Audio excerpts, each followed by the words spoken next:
Hi, good morning. Once again, it's time to be with GeoSci Universe Center. Friends, if you want to know something more about real English, we are here to tell you. Although I know many of you are having ideas, yet if you watch me, if you are with me, you'll be learning something or the other. I am welcoming and paying thanks to those who have encouraged me, appreciated me, cooperated with me. With Nikhil sir now here, I am announcing the names, those who have paid me thanks and also encouraged me, like Ranjit Singh Rajput, Abhay Mishra, Neha Jaiswal, Lesh Raj Sharma, thank you for encouraging me. Kanchan Jha, Aman Abhishek, Lakshman Roy. Lakshman, I know you, and as you sent the message, all the memories I collected very fast. In IMA Hall, we did many things. Sonu Kumar, Arun Singh, now just I'm paying you thanks. Abhishek Sinha for encouraging me, I'm paying you thanks. Manish Pandey from New Delhi. Amit Sinha, possible he is at Bhagalpur nowadays. Rajaul Haq, Amrit Karn, Sumit Kumar from Sabor, and many more, those who have encouraged me, I'm paying them thanks. So friends, today I have come here with some new words, although words are not so new, known to you. But I want to tell you the nuance of the language, nuance of that word, that you should have some idea, like what you see here.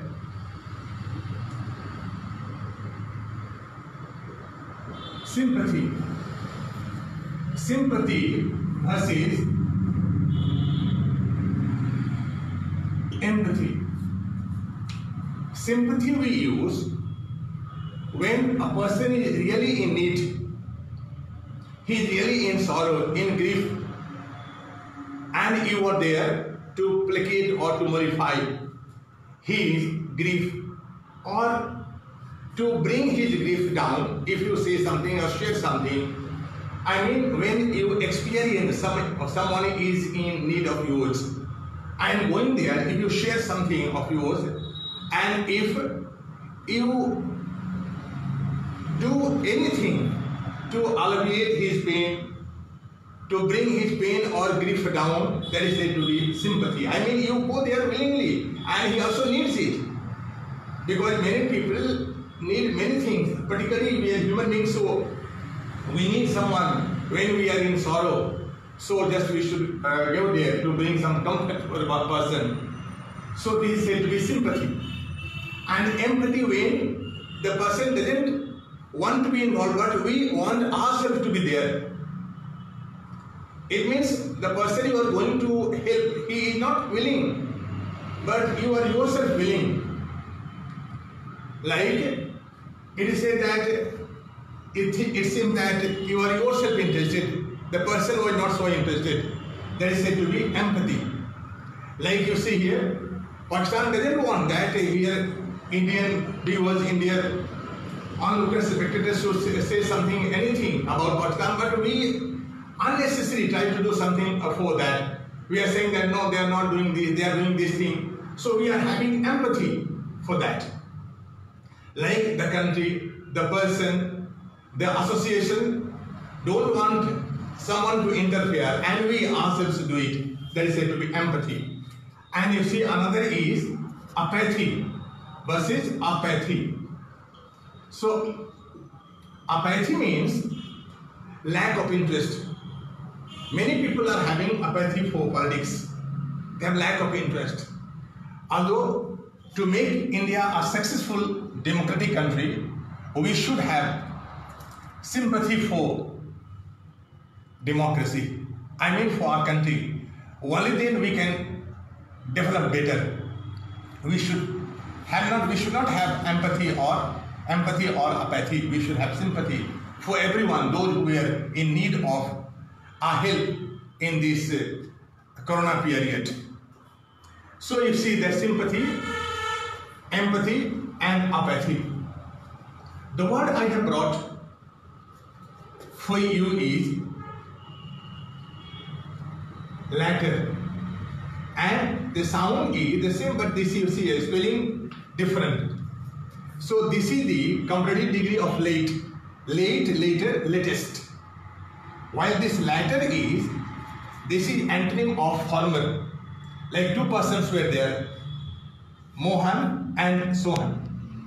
So the latter is more intelligent. The latter means Sohan is more intelligent. Former is rather stupid. It means Sohan. So when A or B, when we talk about B, it is latter. When you talk about first one, that is said to be former. So it means former is antonym of later. So this is the difference between these two. In the same way, like we talk something about bring versus fetch. You see.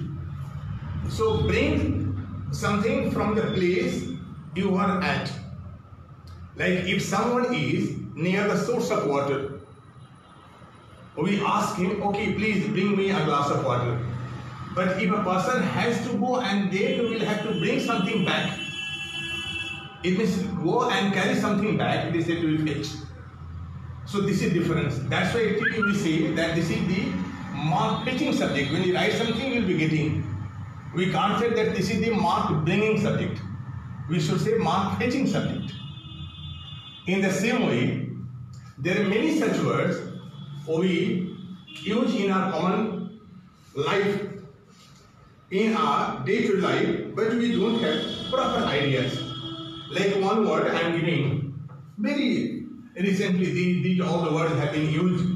Many of my friends might have had ideas like outbreak. If something has spread locally, that is outbreak, like cholera. This corona might have a spread in the beginning. So that was the outbreak. But when it goes from one place to another place, district to district, now state to state, it is said to be epidemic. Epidemic, and then that versus pandemic, you see. So epidemic, when it is spread from one place to another place, one district to another district, one state to another district. But when something is spread worldwide, globally, that is said to be pandemic. Like corona has been said, it is said to be pandemic. In the beginning, China announced it epidemic, but now it started spreading to the different countries. Now it is pandemic. So these are the differences between these words. Like usually I talk about aim versus ambition, and sometimes I talk about fantasy. Usually I speak in classes. Aim is a common word. Usually we talk in our common life, what is your aim? And when we talk about education, I mean when we ask something educational, it should be ambition. So ambition varies person to person. Rather, aim doesn't, because it is fixed of every living being. The aim of every life is to get death. But the ambition of every life is not to get death. Ambition of every person varies. Like my ambition was to be teacher. His or her ambition may be to be a teacher or a leader or anything like that. Ambition. But when something is not fixed, if you ask a person what you want to do, if he saying that okay, I want to be an IAS, but I have not decided yet, I have not done my graduation, it means the person is not having any ambition, he is having fantasy. So fantasy that will never come true. The thing we are up and doing for gaining something, to achieve something, then it is ambition. Otherwise commonly we say it aim. So these all are very common words we use in our day-to-day life. So these were the few words I have brought, and I bring you these all the words only for 10 minutes, because I know to listen someone online should have some patience, because here we talk totally about education. We talk nothing about anything.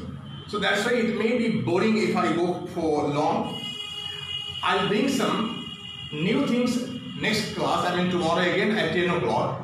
Like many things I want to do, like you see here, draw the line. So for common people, this draw the line may be only to put a line on.